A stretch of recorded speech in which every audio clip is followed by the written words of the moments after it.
Something scratched the porch with the urgency of a soul trying to get back in. Nora opened the door and the wind pushed past her like a warning. There stood a dog, broken and bleeding, with a message she couldn't yet read. And on his collar, her son's name, worn but unmistakable. She could not yet know that her son had never truly left, only hidden himself behind pain and silence. She had no idea that her quiet house would soon become a map of memories, grief, and forgiveness. She certainly had no idea that the journey ahead would test the very meaning of motherhood, even now. Before we begin, I'd love to know, where are you watching from? Drop it in the comments. It warms my heart to see how far these stories travel. And if you enjoy heartfelt tales like this one, don't forget to subscribe. There's more to come. Now, let's begin. It all started with a sound that didn't belong to the wind, or the rain, or the old creaks of the house she'd learned to ignore.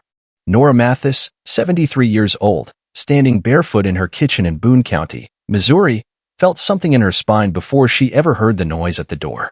It was that particular kind of feeling older folks know well, not panic exactly, but the kind of cold certainty that tells you the past is coming back around. She'd been pouring herself a cup of coffee she didn't really want, more out of ritual than need, when the scratching started against the wood outside. Not playful, not curious.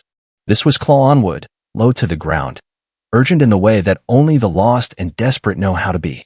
She stepped toward the sound slowly, careful not to make the floorboards protest, though in truth she knew she was alone in the house, had been for decades now.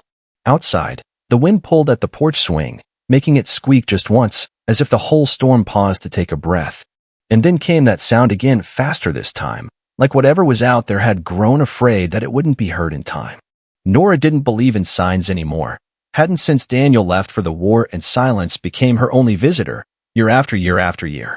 But something made her unlock the door anyway, not out of curiosity, but out of that strange ache in the chest that makes you listen to ghosts. She opened the door slowly, as though bracing herself for nothing, and yet there he was, crouched on her porch like he'd never left it. A German shepherd, soaked to the bone, with cuts on his legs and a scar across his snout, stared up at her without blinking. Not a growl, not a whimper, just that long, steady look, as if he was waiting for her to remember something she had buried. The porch light flickered once, and in that soft pulse of electricity, she saw it, a brass tag dangling from the old leather collar around his neck. She leaned in closer, squinting through the rain and her own disbelief, and when she saw the name engraved on it, she nearly collapsed where she stood. Daniel.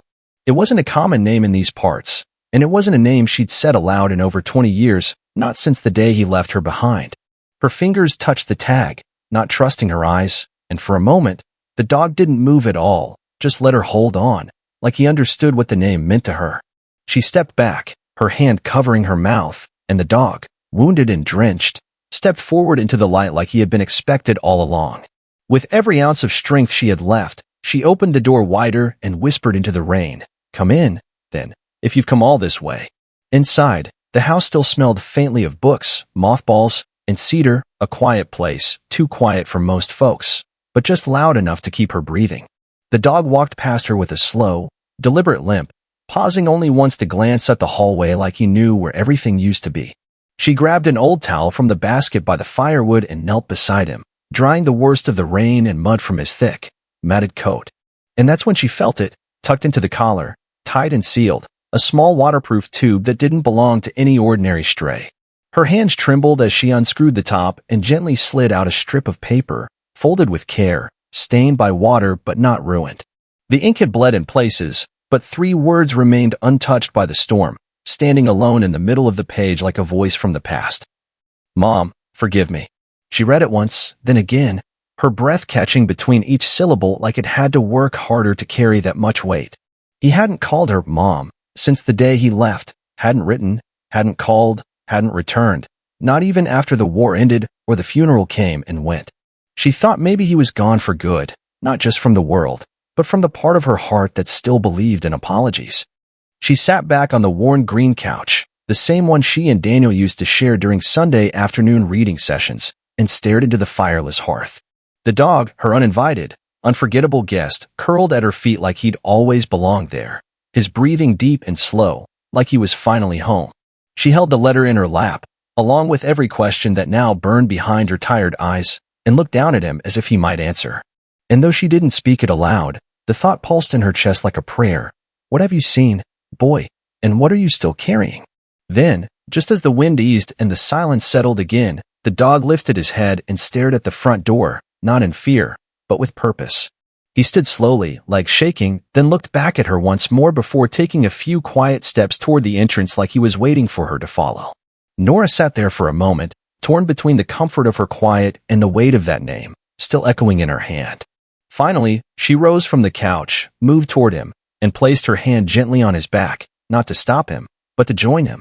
And with her voice just above a whisper, barely more than breath, she asked the question that would carry them into the unknown. Where are you trying to take me, boy? The dog did not bark, nor whine, nor pace. He simply stood by the front door, still as a statue and staring at the handle, like he knew the journey had to start now. And Nora, who had spent the better part of her life learning to ignore what couldn't be explained, found herself reaching once again for the coat she hadn't worn in years. She hadn't planned on going anywhere, not that day, not ever again, but something about the dog's gaze felt less like a suggestion and more like an old promise come due. The wind had died down to a hush, and even the rain seemed to wait as she wrapped the letter in plastic and tucked it into her purse, like she couldn't bear to let it go. She opened the door slowly, cautiously, the same way one might open a book they know is going to hurt before it heals. Where are you trying to take me, boy? She had asked, and though he gave no answer with his voice, the movement of his body spoke clear as scripture.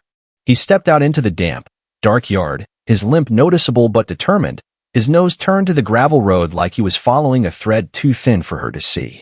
Nora followed, locking the door behind her out of habit more than reason, because something in her already knew they weren't coming back tonight.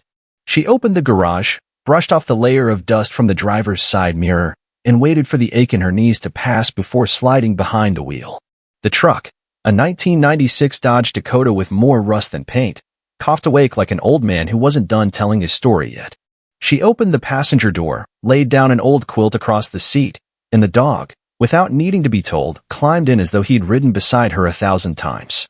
His eyes looked straight ahead, never glancing her way, as if to say, "You drive. I'll tell you when to stop." So she backed out onto the gravel and began to roll forward into the darkness, feeling older than she ever had and more alive than she had in years. It had been decades since she'd driven more than 10 miles in one direction, since the funeral, since the shouting, since Daniel left. And as the truck hummed along the edge of County Road 9, the first memories began to stir, slow and painful like joints that hadn't moved in years. The motel sign came into view like a mirage, flickering, crooked, clinging to life the way small-town motels always do.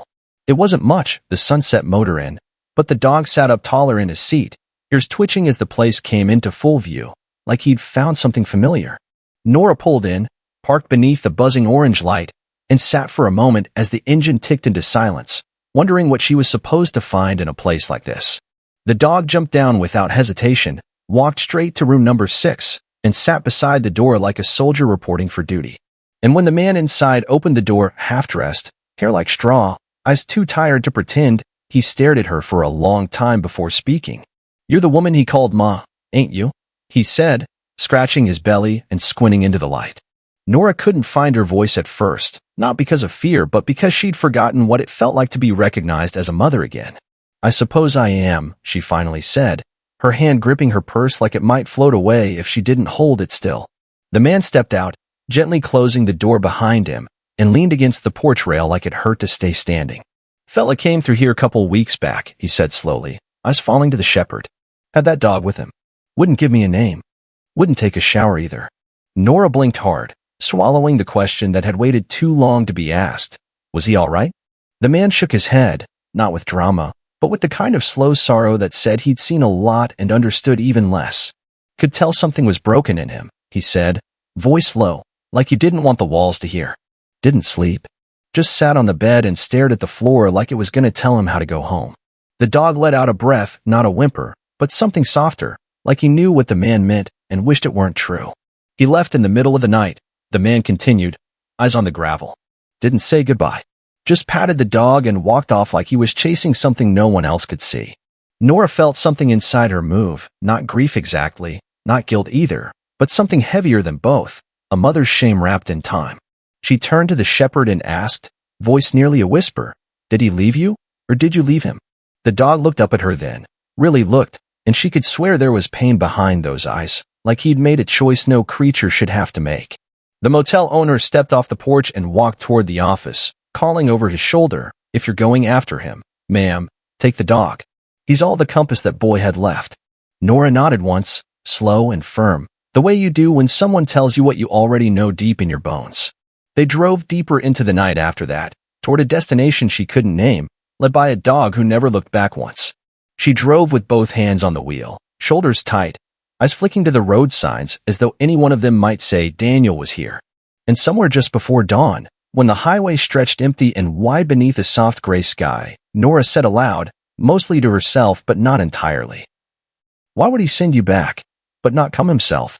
Why would he send you back, but not come himself?" she had asked in the half-light of morning, voice low, like she already feared the answer. And the dog, quiet, steady, older than he looked, turned his head just slightly toward the left window, the kind of turn that meant direction, not coincidence. Nora knew the land well enough to understand what wasn't said, the way his ears lifted when a particular road sign came into view, or how his body leaned subtly at crossroads. He didn't bark. He didn't whine. He simply guided, not like a pet, but like someone who had once been led, and now it was his turn. So she followed the tilt of his body, the weight of his quiet insistence, and took a sharp right off the state highway, her hands clenched tighter than the wheel required. The road narrowed to a two-lane stretch that rolled gently through dying cornfields and long-forgotten towns where rust had replaced paint and silence had replaced voices. It felt like traveling backward through her own memories, like the world had peeled itself open and invited her to walk across the bones of her past. She passed a gas station with its windows boarded up, a post office that looked more like a tombstone, and a church whose steeple pointed not to heaven, but to regret. And when they reached the heart of what once might have been called Maple Junction, the dog lifted his head and let out a sound too low to call a bark, more like a breath that hurt. There, on the corner of two quiet streets, sat a little antique shop with a crooked porch and a hand-painted sign that read, "Yesterday's Things." Nora parked without a word, turned off the engine, and glanced over at him, and in that glance, she knew exactly what he wanted her to do. He stayed in the truck, eyes watching the door, like he had already been inside before and didn't need to see it again. The bell above the door gave a high-pitched chime as she stepped in, and the scent that met her was both sweet and solemn, cedarwood, dust, and something faintly like violets. A woman stood behind the counter, small, silver-haired, and wearing an old cardigan that had been mended more times than it had buttons left to lose. She looked up from the book she was reading, and something in her face shifted when she saw Nora, like she'd been waiting but didn't want to admit it. "You're the boy's mother," the woman said, not as a question, but as if she already knew the answer from the lines on Nora's face. Nora's mouth opened to reply, but no sound came, just a slow nod, slow and heavy, as if anything more might break her entirely. The shopkeeper stepped out from behind the counter, her steps careful, as if her legs were just barely keeping up with time. "He came in just 2 weeks ago," she said, her voice calm but warm, like the old kind of radio voice you'd fall asleep listening to. "He didn't say much. Just asked if we had any first editions of children's books. Said he was looking for one with his mother's signature." The word struck something in Nora so deep she didn't know whether it was sorrow or love that welled up first, maybe both, maybe neither. She hadn't signed a book since 1984, back when the town library still hosted readings and mothers still brought their children in on rainy days. The shopkeeper led her to a glass case near the back wall, where time itself seemed to have curled up and fallen asleep. Inside, sitting among postcards, war medals, and broken watches, was a small wooden music box, chipped at the corners but familiar enough to take her breath away. She remembered it instantly. It had once sat on Daniel's bedside table, a gift from her father when she was just a girl. "He brought it in," the woman said, tapping the glass with one delicate finger, "and asked if I knew how to make it sing again." Nora opened the case with the gentleness of someone handling memory itself, lifted the box, and turned the small brass key on its side. The melody came slow, hesitant, like a voice that hadn't spoken in years, soft notes rising like breath from a hospital bed. It was the lullaby she used to hum when Daniel was too sick to sleep, when the world seemed too big for a little boy's fear. And standing there, holding that music box in her trembling hands, Nora felt something crack, not her heart exactly, but the armor she'd worn to protect it. The shopkeeper reached behind the counter and retrieved a folded slip of paper, yellowed at the edges and sealed with wax so old it crumbled in her hands. "He left this," she said, placing it gently on the counter, but said not to open it until you found the box. Nora opened the letter slowly, the way you open an old wound that might have finally healed, and inside, in her son's unmistakable handwriting, were just a few simple lines. I came here because I remember. I came here because I wanted to hear the song again before I forgot your voice. I don't know where I'm going next, Mom, but I'm leaving Shadow behind now because I think he remembers more than I do. If you find him, if he finds you, follow him. That's all I can ask. Love you always, D. She folded the note with hands that had delivered 47 letters but never sent one, and tucked it inside her coat without wiping the tears that followed. Outside, Shadow sat up straight in the passenger seat as she stepped onto the porch, music box held tight to her chest like a final piece of a puzzle. He wagged his tail just once, no more, and she opened the door without a word, letting the music settle into the cab like a blessing. As she turned the key and the engine coughed to life again, she stared out at the road ahead and asked him softly, "What else did he leave behind, and where do we go next, boy? What else did he leave behind, and where do we go next, boy?" She had asked, voice thick with memory, the music box still playing faintly between them. And the shepherd, sitting tall in the passenger seat, gave one short glance to the left. No bark, no sound, just a steady turn of the head. Nora followed that signal the way a woman follows instinct when logic has lost its usefulness, gripping the wheel like it was the only solid thing left. The road narrowed again, pulling them away from the center of town and into open farmland, where the silence wrapped around them like a heavy coat. Shadow didn't whine or fidget or grow restless. He simply watched the road, as though he recognized every mile like it had been carved into his soul. The fields around them were all dry by then, rows of last season's corn rustling in the wind like paper prayer flags left too long in the sun. Farms passed by like ghosts, barns leaned in on themselves from age, and the sky overhead began to change from gray to that bruised kind of purple that only comes before dusk. Then, without warning, Shadow sat forward, paw against the dash, eyes locked on something just off the shoulder of the road.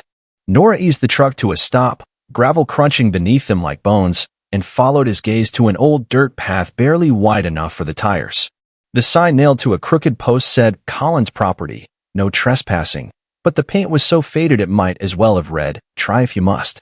She turned in, tires crunching through the dry earth, dust rising behind them like memory being kicked up after years of trying to stay buried. The barn came into view at the top of the hill, not particularly large, not well kept, but unmistakable with its bright red door standing bold against the faded boards.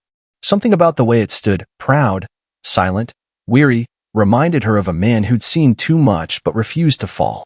Shadow leapt down from the truck the moment she stopped, patting ahead with that limp that said he'd known pain, but had kept walking anyway. She followed, slowly, one hand bracing against the wind, the other still holding the letter from the antique shop, as if afraid it would disappear. The door wasn't locked, just swollen with time, and it took her 2 firm pulls before it creaked open wide enough to let the light fall through. Dust swirled in the golden beam from the open frame, floating gently over what lay inside like time had stopped mid-breath, waiting for her to notice.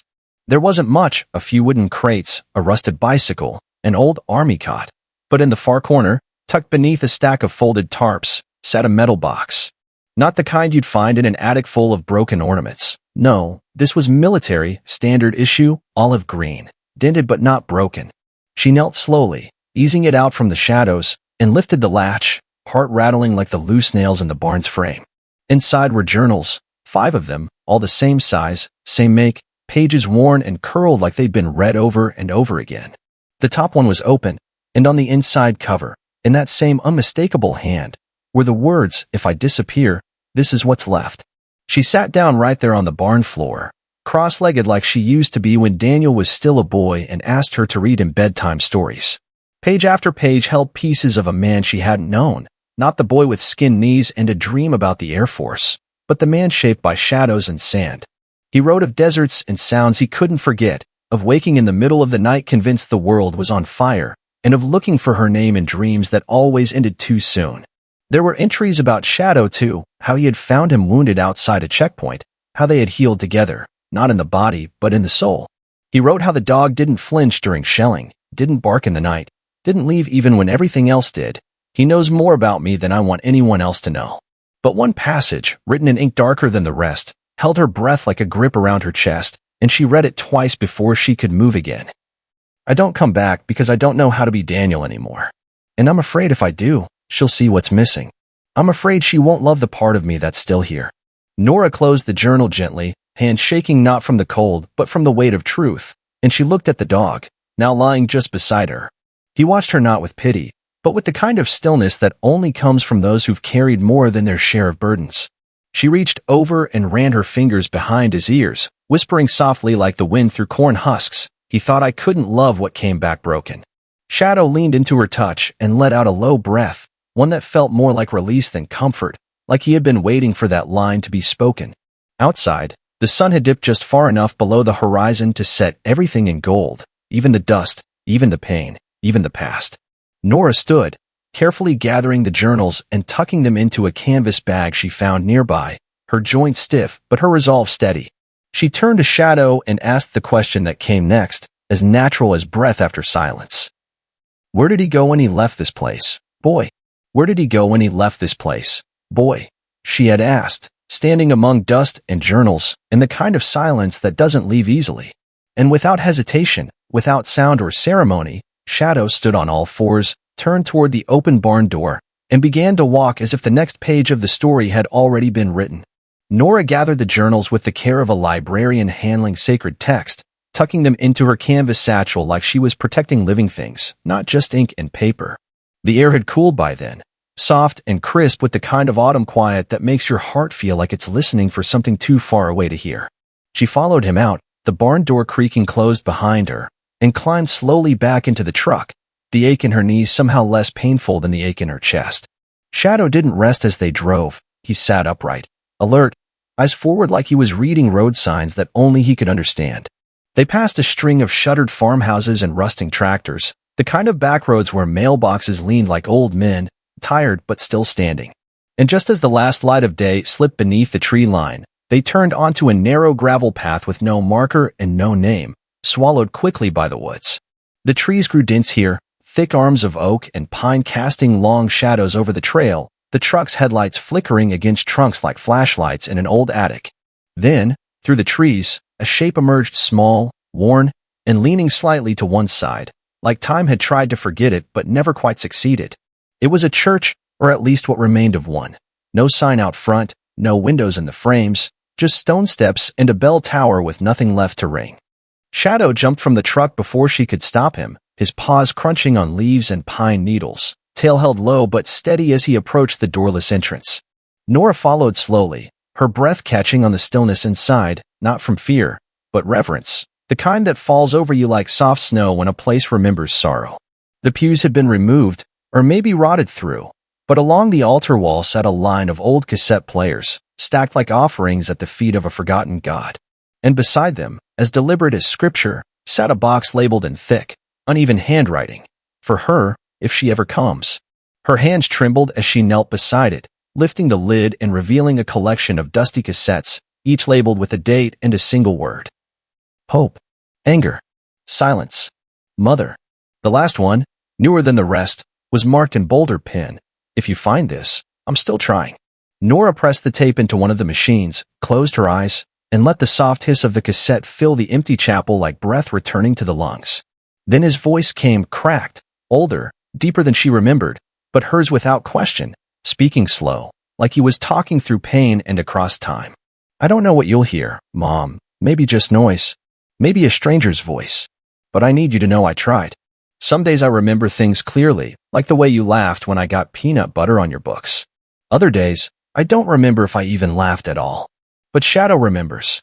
He always comes back to your name. I think maybe he held on to it for both of us. Nora felt her chest tighten, but the tears didn't come yet, not because they weren't there, but because his voice held her still like an anchor in storm tide. I didn't come home because I thought I had to be whole to be welcomed. I thought you deserved more than pieces. But now I wonder, maybe pieces are all any of us ever had. Maybe broken things still belong in the house. His voice cracked then, not with weakness, but with the weight of too many years spent waiting for a permission no one could give him but her. If you're hearing this, I love you. I never stopped, even when I couldn't say it, even when I forgot how to write it. The tape stopped. Not abruptly, not with static. It simply ran out, like breath at the end of a prayer whispered too many years too late. She sat there a long time, hands resting on her knees, eyes closed, the dog beside her like a silent witness to the confession neither of them expected to hear. When she finally stood, her back ached, her legs were stiff, but her heart, strange as it felt, had softened in places that had been stoned for decades. She turned toward the altar, placed the tape back into the box, and whispered so quietly it was more thought than voice, "You are always welcome, Daniel. Always." Shadow nuzzled her hand as if in agreement, then walked toward the church's side exit, stopping just once to make sure she followed. The moon was high now, casting silver across the hood of the truck, and she realized it had been the longest day of her life, yet somehow the fastest. Back in the truck, she placed the box of tapes on the passenger floor, her fingers lingering for a moment on the word mother, drawn so boldly on one cassette spine. Then she turned to the dog, her voice steady now, with just the faintest crack of old wounds not fully closed. Where would he go after that? Boy, where would someone like Daniel go to be alone with his shame? Where would he go after that? Boy, where would someone like Daniel go to be alone with his shame? She had asked, as the church faded into the rearview mirror and the moon rode high above the trees like a watchful old friend. And Shadow, sitting silent beside her with the same calm stillness that had carried them across counties and memories, turned his head toward the mountains in the distance, not quickly, not urgently, just with the steady certainty of someone who had made that climb before. Nora gripped the steering wheel with both hands as the tires rolled forward on the narrow gravel road. Her thoughts stretched tight between what she had just heard and what still waited ahead. She had never been the kind of woman who needed to finish things quickly, but there was a quiet desperation in her now, not for closure, not even for forgiveness, but for presence, for knowing her boy had not disappeared into smoke and shadow. The road wound upward as dawn began to break, not in color, but in softness, a gentler light filtering through pine branches, touching the windshield like memory brushing the cheek. They climbed into the highlands of western Missouri, where the air thinned and the houses disappeared, leaving only scattered sheds and the occasional fence post leaning like a forgotten thought. Shadow sat alert, body leaning slightly to the right, the way he always did just before they arrived at somewhere that mattered, as if his bones could feel Daniel's footprints where her eyes could not. It wasn't long before a clearing opened up on the right side of the ridge, and there, set against a backdrop of dense trees and fog, stood a small wooden cabin. Not new, not broken, just quiet. Beside it stood a man in a wide-brimmed hat, sleeves rolled up to his elbows, sharpening a knife against a flat whetstone, his motions slow and practiced, like a man who'd learned patience the hard way. Nora brought the truck to a soft stop, engine humming low as she stepped out, her knees creaking in that familiar protest that age never lets you forget. The man looked up, nodded once, and spoke before she could take another step, his voice weathered like fence post bark, but gentle in its delivery. "You're the one he called Mama in his sleep." She froze, not from fear, but from the weight of hearing herself named again, not by accident, not by guess, but by memory.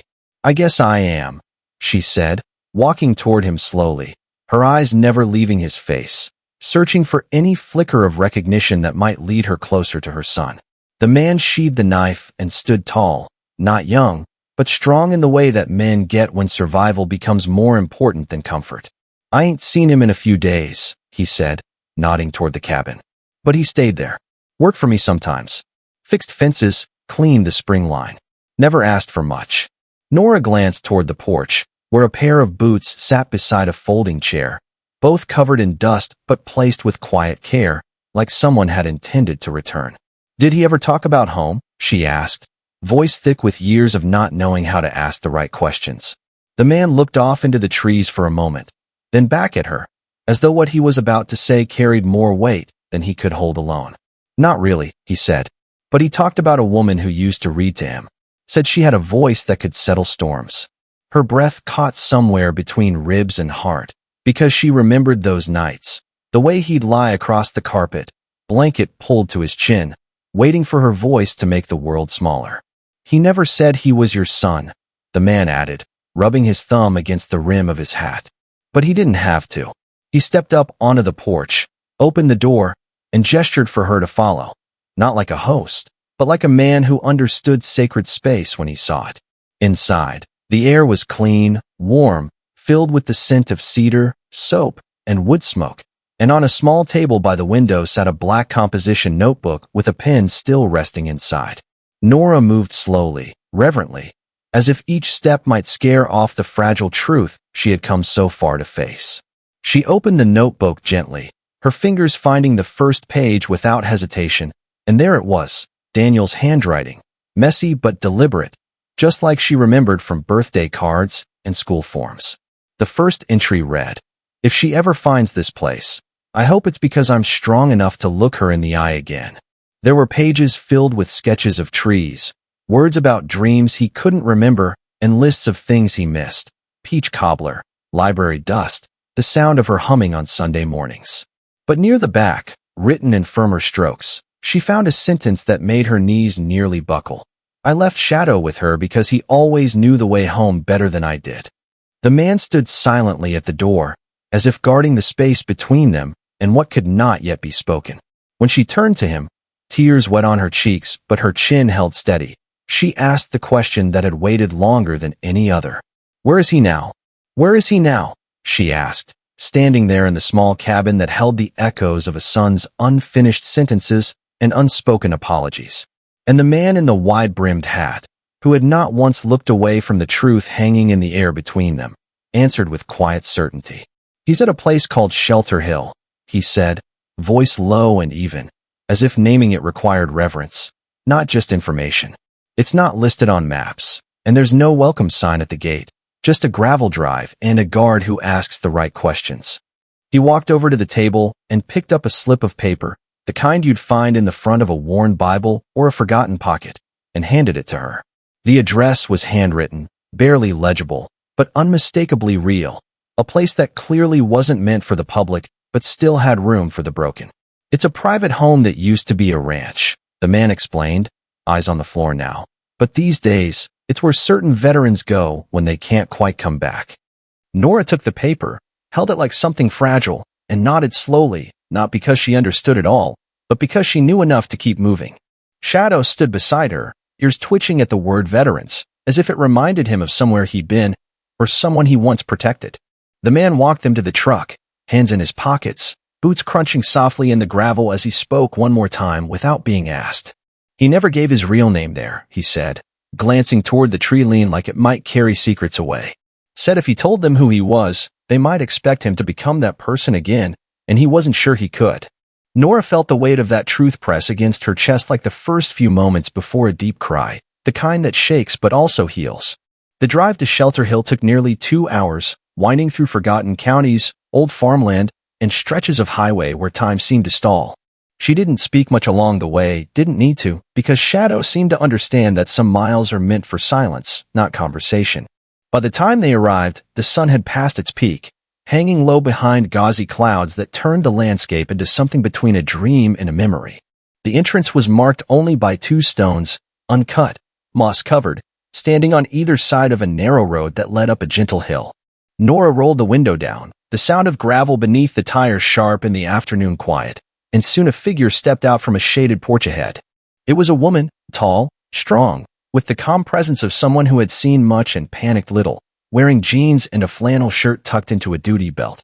She raised a hand as the truck came to a stop and approached slowly, scanning both Nora and the dog beside her before speaking. "Can I help you, ma'am?" she asked, kind but firm, like she wasn't used to visitors who didn't come by ambulance or referral. Nora folded the paper in her lap and held it out the window, her fingers trembling more from memory than from age. "I believe my son is here," she said, her voice clear but layered with all the fear and hope she'd collected over 20 years. The woman took the paper, read it once, then looked over her shoulder at the buildings beyond the trees, modest cabins, spaced wide apart, no fences, just open earth and sky. "We have a man who fits the description," she said slowly, "but he goes by a different name, and we don't push him to remember more than he offers." Nora's heart pounded beneath her ribs like it had something to prove, but she kept her voice steady, shaped by decades of waiting.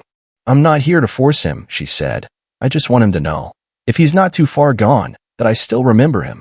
The woman studied her for a long moment, then glanced at the dog, and when she saw Shadow, her posture changed, softened. "That dog's been here before," she said, almost under her breath. "He used to sit by the porch steps and wait for someone who never came outside." She stepped back, nodded once, and motioned toward a footpath that wound around the left side of the hill, her voice quieter now. "Cabin 5, she said. "You'll know it when you see it?" But he may not come to the door, ma'am. Some days, he doesn't speak to anyone at all. Nora nodded, pushed open the truck door, and stepped out, her knees stiff from the drive, but her steps sure now, like the earth itself had steadied for her. Shadow walked beside her without needing to be called, his pace matched to hers, his breath slow and steady, as if he too sensed the nearness of something sacred. The path curved gently, bordered by wildflowers and stones, and ahead she saw a small cabin with 2 chairs on the porch and an empty glass on the table. She climbed the steps, heart in her throat, and raised her hand to knock, but stopped, just for a moment, to let the silence speak first. Inside, behind the screen door, a shadow moved slow, cautious, then still. Then a voice came from within, low and uncertain but unmistakably his, older, deeper, but with that same break in the middle she'd always known. Shadow. Shadow, the voice had said, low, hoarse, a little lost, but unmistakably carved from the man she once called her boy. Nora didn't answer right away, not because she didn't have words to speak, but because the sound of that voice had stopped her breath in its place. For a moment, she stayed still, a hand hovering just inches from the screen door, eyes brimming with something deeper than tears, something older than sorrow. And in that silence, in that space where time bent and memory returned in waves, the door creaked open from the inside, slowly, hesitantly, like it too wasn't sure it was ready.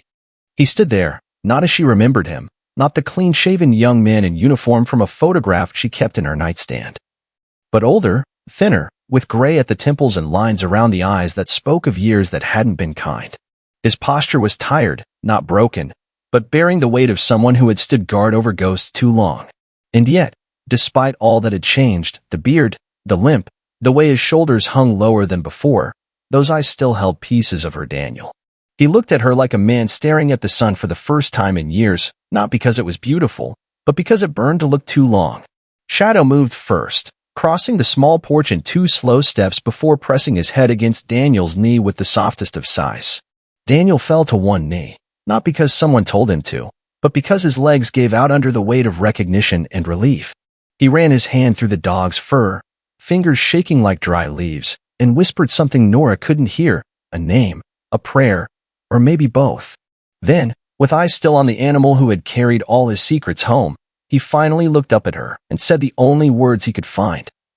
I didn't think you'd come. Nora stepped closer, slowly, deliberately, like someone crossing a frozen lake, unsure how thick the surface truly was beneath her.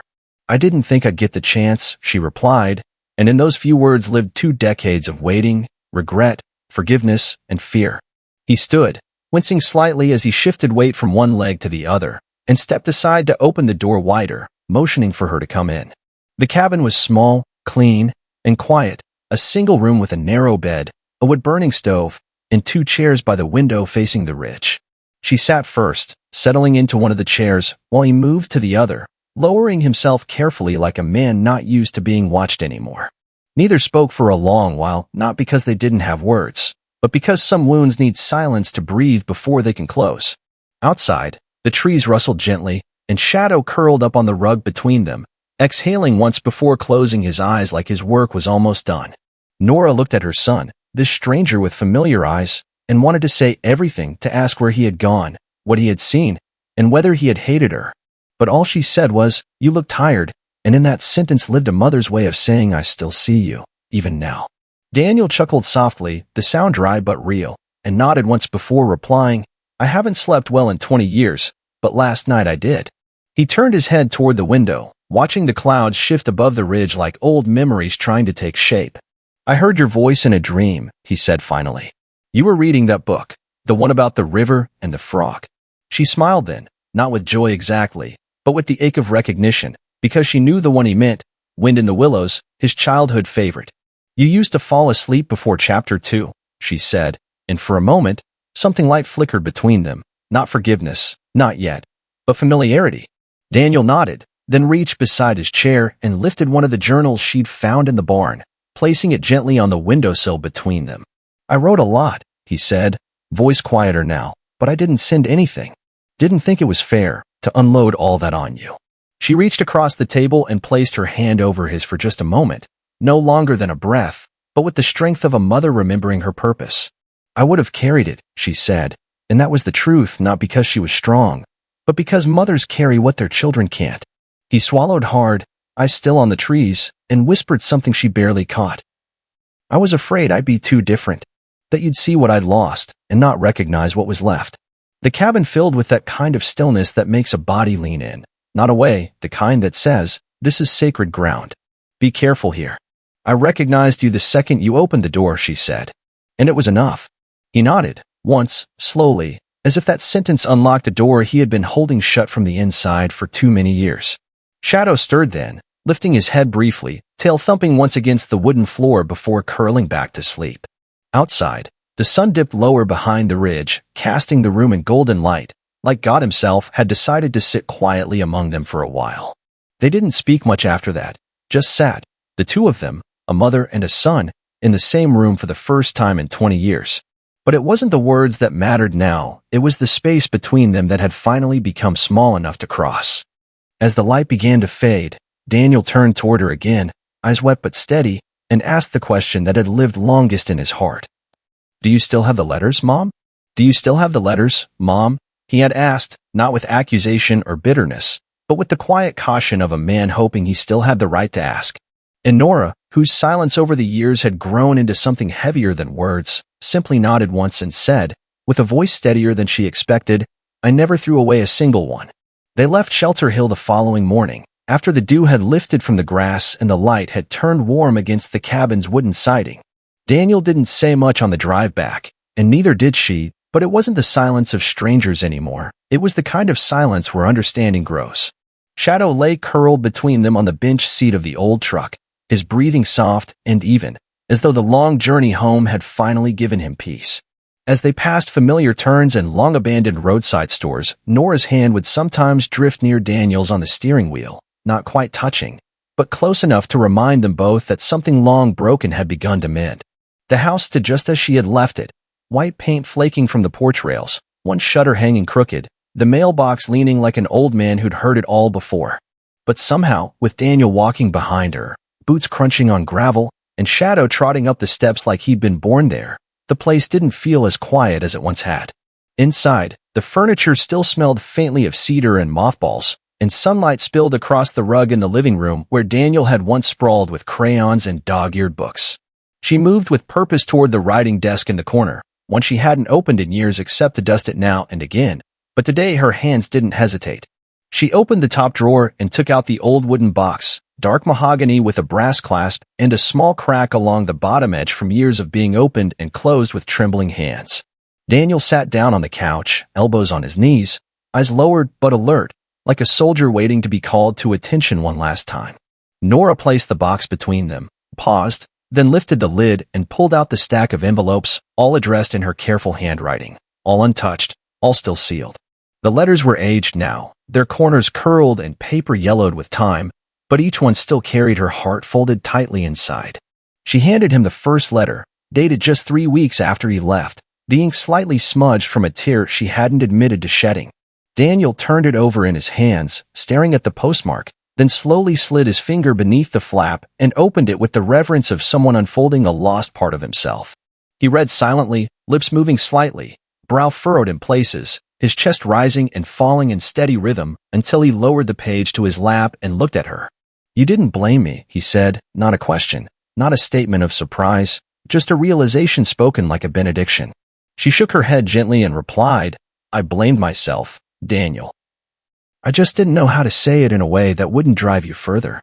He nodded again, eyes full now but not breaking, and picked up the second letter, this one from a Christmas she had spent alone, describing the tree she never decorated and the dinner she never cooked. One by one, he read them, through birthdays missed, through holidays forgotten, through winters and springs and years that came and went like passing trains in the night. Some made him smile, faintly, at memories of small things, the way she always burned the toast, or how she used to hum while folding laundry on Sundays. Others made him pause, head bowed, eyes closed for long stretches of silence as if each word carried both a wound and a bomb stitched into the same sentence. Shadow remained at their feet the entire time, unmoving except for the occasional thump of his tail, as if keeping rhythm with each page turned and each breath exhaled. And when Daniel reached the final letter, the one she had written just 2 weeks before the dog appeared on her porch, his hands shook slightly as he unfolded it. In that last letter, she had written not about the past, But the future, a future she feared would come too late, and yet had dared to hope might still arrive.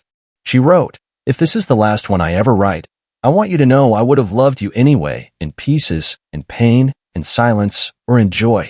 As he finished reading, Daniel let the letter rest in his lap and looked at her through eyes filled not with guilt, but something softer, something closer to peace.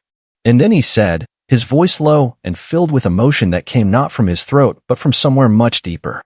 "You're still my mother. And I'm still your son.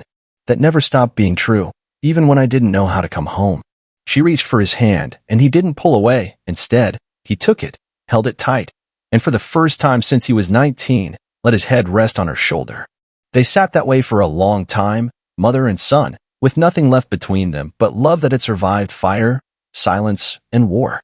Outside, the sky turned orange and gold, and the last rays of sunlight touched the old white siding of the house like a blessing it had waited years to give.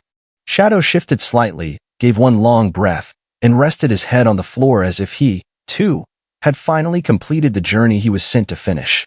And then Daniel asked, voice barely more than a whisper, steady but filled with something deeper than either of them had spoken yet. "Did he know where he was taking me all along? Did he know where he was taking me all along?" Daniel had asked, his voice soft but unshaken, as if he already knew the answer and simply needed to hear it spoken aloud. And Nora, still holding his hand in hers, gave him the kind of look a mother reserves for the moments when truth must be offered with grace, not certainty. She turned her eyes toward the shepherd lying quietly at their feet, his breath deep and even now, his body still, but his presence more felt than seen. "I believe," she said slowly, each word shaped by years of silence finally broken, "that Shadow always knew what neither of us could admit to ourselves." And in that moment, simple and small as a breath, something passed between them, an understanding not just of the dog, but of everything he had carried between them. The house had been quiet most of the evening, the kind of quiet that doesn't ache, but holds you gently, like a quilt on a cold morning. Nora had lit the fire just before dusk, the old hearth crackling to life with familiar warmth, its glow casting long shadows across the floorboards Daniel once raced across in muddy boots. They sat there for hours, sometimes speaking, sometimes not, but always leaning into the space that no longer held distance or blame, only time and what it had taught them both. The box of letters still sat open on the table between them, the edges worn now from handling, but the words inside more alive than ever before. And Shadow, faithful, quiet, watchful, never once moved from his spot, as though he understood that something sacred had been completed the moment they touched hands. It wasn't until the fire burned low, embers glowing like old memories that refused to die out completely, that Nora noticed the change. Shadow had not stirred in some time, no shift of his weight, no flick of his ears, no subtle sigh like he always gave when settling deeper into sleep. She leaned forward slowly, her knees aching from the long day, and rested her hand gently on his side, feeling only stillness beneath her palm. And with a breath that trembled more than she expected, she whispered Daniel's name, not to him, but to the room, to the dog, to whatever was still listening. Daniel was already on his knees beside her before she could say another word, his hand joining hers as they both leaned into the moment that had, at last, arrived. Shadow had passed quietly, not with struggle or sound, but in peace, in presence, his head resting between his paws like a soldier finally laying down arms. The firelight shimmered across his coat, and for a brief moment, it looked as if his eyes might open again, not in life, but in acknowledgement. Daniel didn't cry right away, and neither did Nora, because some griefs are not jagged or sudden, they arrive as gratitude wearing the skin of sorrow. They sat with him for a long time, until the coals dimmed and the house settled once again into its familiar hush. And when Nora finally rose, she moved to the corner shelf near the kitchen where an old wooden box sat, smaller than the others, carved by hand decades ago. Inside were a few keepsakes, Daniel's baby shoes, a lock of hair from his first haircut, a photo of his father on a tractor one summer day. And now, with hands that had held both her son and her sorrow, she added one more, Shadow's brass tag, still marked with Daniel's name. She closed the lid gently and placed the box back on the shelf, letting it rest among the memories that had, at long last, found their way home. Daniel knelt one last time beside Shadow, fingers brushing the old dog's ear, his voice breaking only slightly as he whispered, "You got me there. Old friend, you really got me there." And in that moment, with firelight behind him and his mother beside him, he understood something that no letter, no war, no silence could ever fully explain. Shadow had been more than a companion. He had been the bridge, the keeper of the unfinished, the quiet carrier of what neither mother nor son could bear alone. And now, having completed his task, having led them both not just back to each other, but back to themselves, he had gone as quietly as he came.